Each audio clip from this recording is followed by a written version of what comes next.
Hello everybody, this is Giraffe Dragon here bringing you another episode of Paper Mario the Thousand Year Door. Last time we took care of the Toodle side quest, the Frankie side quest, and as well as the Bowser and Peach sections. Wow, we seem to do that a lot, don't we? This time we are going to be taking care of the other two side quests, the Chef Simi and the Business Mouse.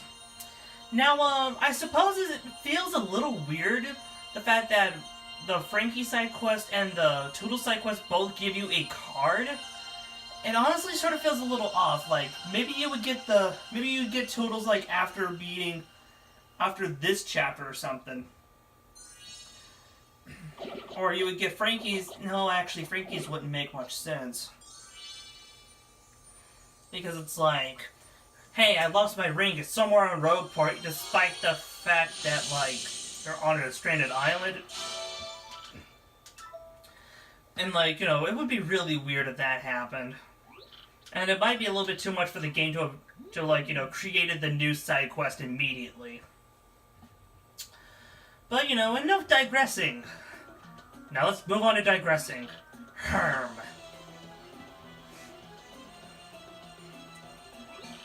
If what this map indicates is true, the location of the crystal star is the moon.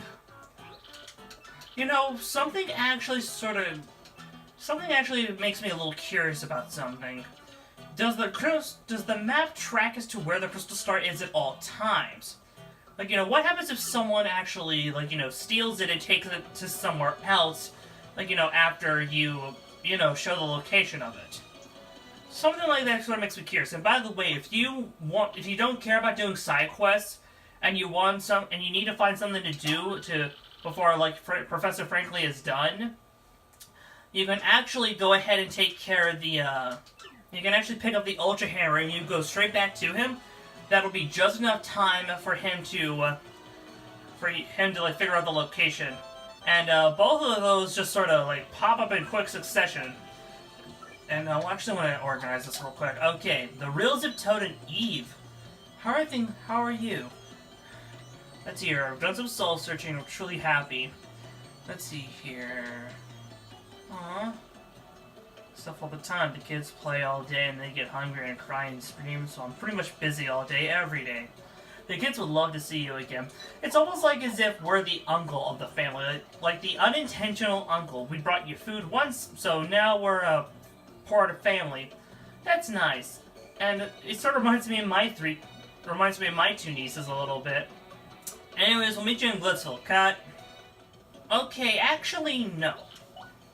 Well, I mean, there is going to be a cut, but, like, you guys get what I'm talking about. There's something I want to talk about. The business code. Oh, boy, how much I hate the business code. Because, this is really only important if you want to take care of cooking. Taking care of, like, the cooking log and the like.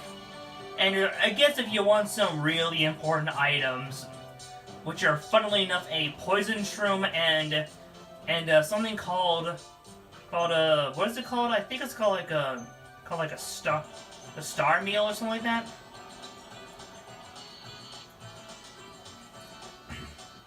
And you might be thinking, what's so important about a poison mushroom? I'll get to that later. I'll talk to you guys about that a little bit later. So here's the Business Mouse. He lost the code. And the prototype for coming to new products is inside. This is a big deal. If I don't figure out how to get into the briefcase, I'll be sacked for sure. About that briefcase code, see, I'm a real chair fanatic. Anything you sit on. I use the number of chairs in the houses I visited on business as the code. Don't judge me, I know it's weird. You gotta visit those places and count the chairs. The code is 4 digits. So here's the location of the chairs, ready? The first is Kroop's house in Petalburg. Flurry's house in the Boggly Woods, Don Bionta's office in Rogueport, and Toadle's house in Poshley Heights. Oh, and I counted the sweet chair in her lovely garden also. I know it's a lot, but please help. And remember, a chair is anything you sit on. Here's the thing, he doesn't specify how couches count. Do they count as 2? Do they count as 3? What do they count as? The game never tells you that. And thankfully, the code is the same every time. And the code is 2, 6, 2, 5. Yes. Please. What? Any interest to conduct business? Sorry. We were going to combine my company's famous hot sauce with the stand's Fat Dog. We were going to call it the tongue-blistering Fat Dog. I was sure it'd be a hit. Huh? I shouldn't give up so easily. Yeah, maybe you're right. I'm on it. I won't leave with this place until I convince him. Oh, thank you for all your help. Your inventory? Oh. Yes. He gives us the hot sauce. And I forgot that my inventory was full. One sec. Okay, guys, we're back. Anyways, yeah. Hot sauce, a popular sauce with captivating spiciness. You can't eat it, or drink it, or whatever, but you can combine it with items to make certain more powerful items. One item that you can eventually make with this is the poison shroom. Now you might be thinking, why would you want to make a poison shroom? I mean, it poisons you. Sure, but there is a badge we can get later in the game, near the final area of the game, called Feeling Fine and Feeling Fine Partner. It basically protects you from any and all status inflictions such as dizzy, confusion, poison, frozen, etc. It protects you from literally everything. So then, you might be thinking, what happens if you eat a poison shroom while holding the Feeling Fine badge? It max heals your HP. Like, that's what the game says. It fully maxes out your HP. I mean, sure, in my case, it pretty much do about as well as, be as good as a super shroom, a life shroom, or at least a little bit better. But, it's at least something. And, if you decide to go back and talk to him, it will end up costing just $10 to purchase, or 10 coins to purchase from him. Sort of similar to how it cost only 10 coins to buy the hot dog in order to get the dry bouquet. Something of the like. Anyways, I'm gonna have to sell a whole bunch of items. Chef Simi, I need some ingredients for cooking food that savages the tonsils. I need 3 things. A golden leaf, a mystic egg, a keel mango. Okay, now, I should go ahead and mention this now. A golden leaf can be found in the creepy steeple. A mystic egg can be found in the great tree when you by Petuni. And the keel mango is found in the first room. Right past. Appears in the room that you go into when you enter the blue warp pipe. On Keel Hall Key. That being said, I'm going to cut the video right here and take care of this off screen. Okay? I'll meet up with you guys in a sec. Cut. Okay, guys, we're back. And if you're wondering as to what we're doing in the sewers, that's because we're going to go back into that room that had, the 15 or so Spanias. And the one Spunnia. So, we'll meet you guys there in a minute. So, cut. Okay, we're back in. And the reason why I decided to wait is because we're at 99 star points now. And I wanted to make sure that I was recording, that way you guys knew that that I leveled up. Anyways, I suppose I might as well go over my inventory just a little bit. I went ahead and picked up the 3 items that we need, the keel mango, the mystic egg, and the golden leaf. I also decided to go a little creationist happy and make a whole bunch of stuff. I made the electro pop, I made the honey candy, which is actually going to be useful for a side quest later. And the fire pop, as well as something called the trial stew. Amazing food made by Zest yields incredible results. Now, the way how you make a trial stew is by combining a poison mushroom with a couple's cake. Now, the way how I made the poison mushroom is in and of itself a bit of a trial. It's a trial in and of itself. Now, the way how I created the poison mushroom is that I combined a slow shroom with a what was it? Slow shroom with the inky sauce. And I made the inky sauce by combining a turtley leaf and a hot sauce. And hot sauce. So literally, the poison shroom is a creation item within a creation item within a creation item. It's pretty nuts. And then you combine it, and so then you combine that with a couples cake, which is made by combining a snow bunny with a, which is made by combining a snow bunny with something. I don't remember. I'll put up on screen what it is, because I think it's a fire flower. I don't know why I'm thinking of fire flower, but so it's like so the trial stew. Trial stew yields incredible results. It does something very amazing, but I want to save it for when that happens.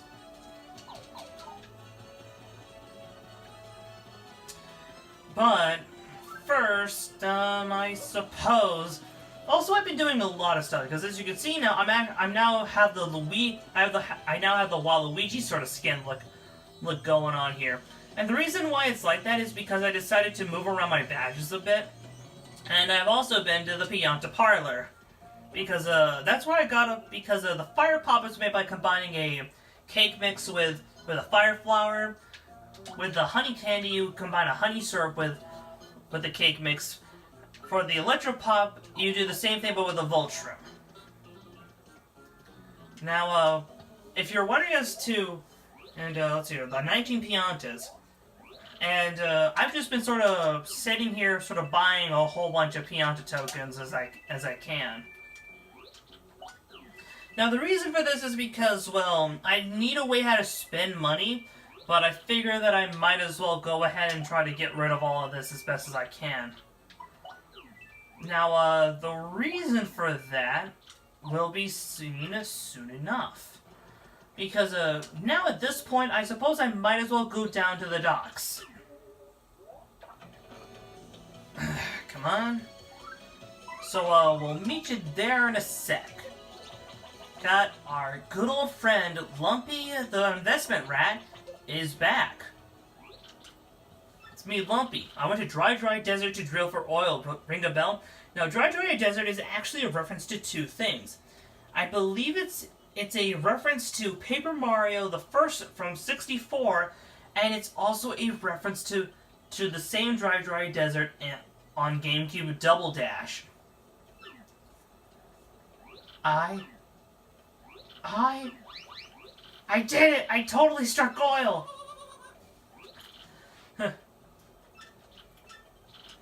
And since I put in the maximum amount of investment, which was 300 coins, he now maxes out my coin count. That's why I wanted to make sure that I spent all of my coins as best as I could.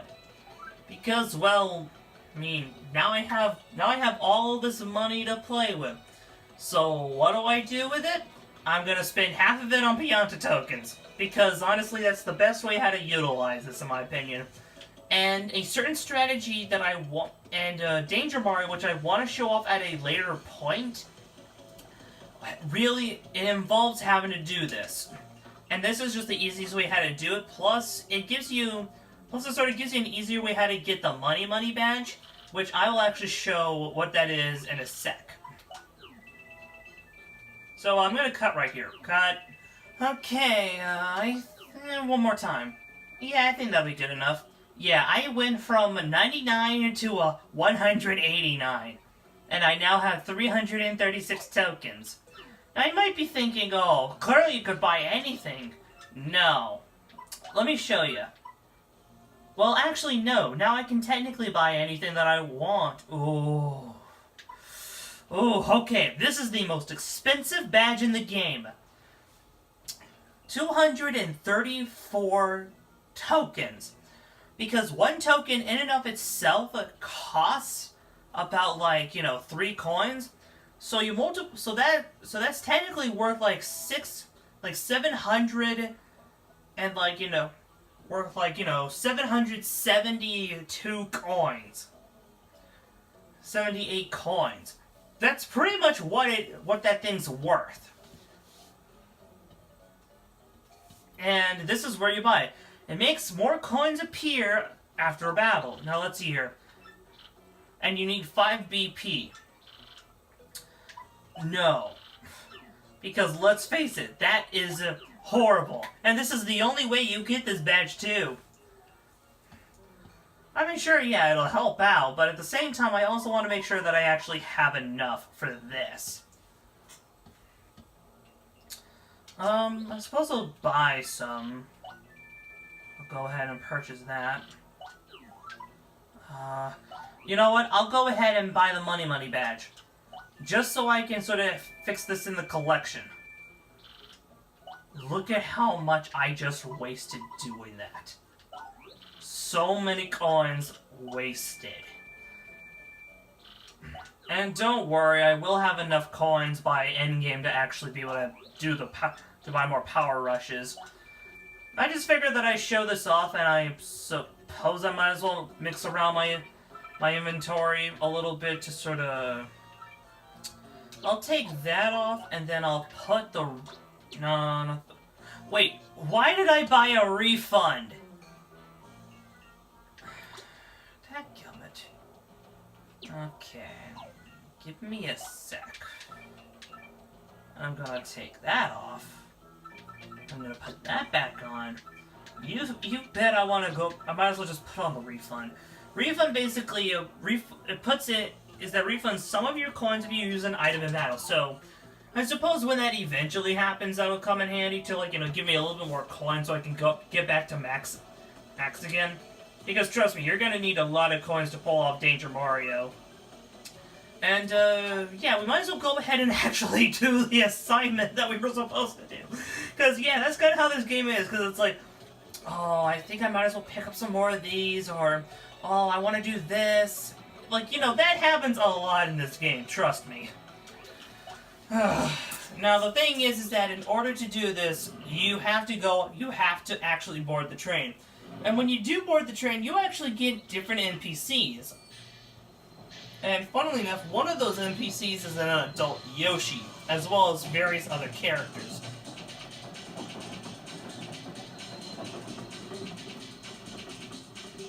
And by the way, that message from the real Zip Toad, he actually tells you, hey man, thanks for actually, taking care of that for me.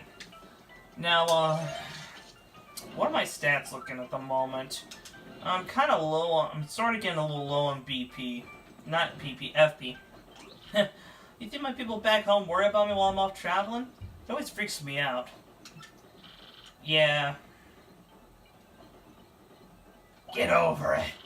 You travel at the risk of your life, sir. I mean, if you think about it, you technically travel all the time on top of that cloud. Golden Leaf, Mystic Egg, Keel Mango. Golden Leaf? And you have to talk to him 3 times to do that. I kind of wish that it was like other side quests. That colorful mango. So, look, our reward is 40 coins, which I suppose kind of helps. I mean, it adds more coins to my counter.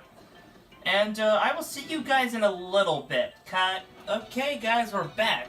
Now, sorry if you're wondering as to why I'm cutting here. It's because I decided to off-screen go ahead and buy some pasta, as well as use the Koopa leaf that we had in our spare inventory to make this. It's technically even worse than if you just buy pasta normally, because the pasta is because the uncooked pasta heals like 10 HP and 5 FP. I guess this is a little bit more consistent, but it technically heals less overall, and it's a little annoying. Not to mention the fact that freaking oh wait, we also picked up that extra shine sprite too. Dadgummit! Might as well go ahead and level up Miss Mouse, because let's face it, I don't really ever use Flurry. Anyway, so we went ahead and do that as well. It's just, that's the thing about this game, is just, you want to do one thing, but you also think, oh, but I also might as well go ahead and do this, because I'm running out of inventory space. I am slowly running out of it. So it's like, I'm either selling or using cooking ingredients or whatever. Anyways, frankly, has been far long done. Excellent timing. Finally have it. Found a way to get you to the moon. You must go to Far Outpost, and you must use the cannon there, and it will blast you. We're using a cannon to get to the moon. Whatever you say, David. I know how it sounds, really. To be honest, I'm not entirely sure of all the details. Accounts of Far Outpost speak of a device that can launch anything, anywhere. Even to the moon. Well, where is this Far Outpost? I'll tell you where. It's far out. Post-haste.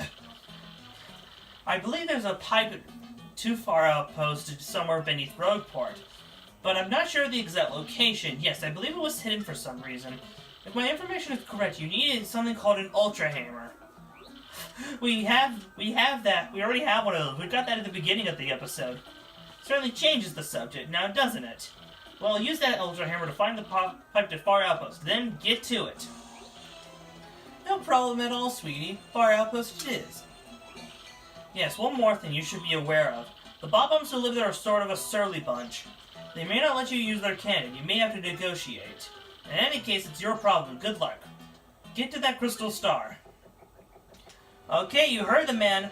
Next time on Paper Mario, we will be heading to the Far Outpost and progressing the plot forward. Until then, guys, you all have a wonderful night, and I will see you all next then.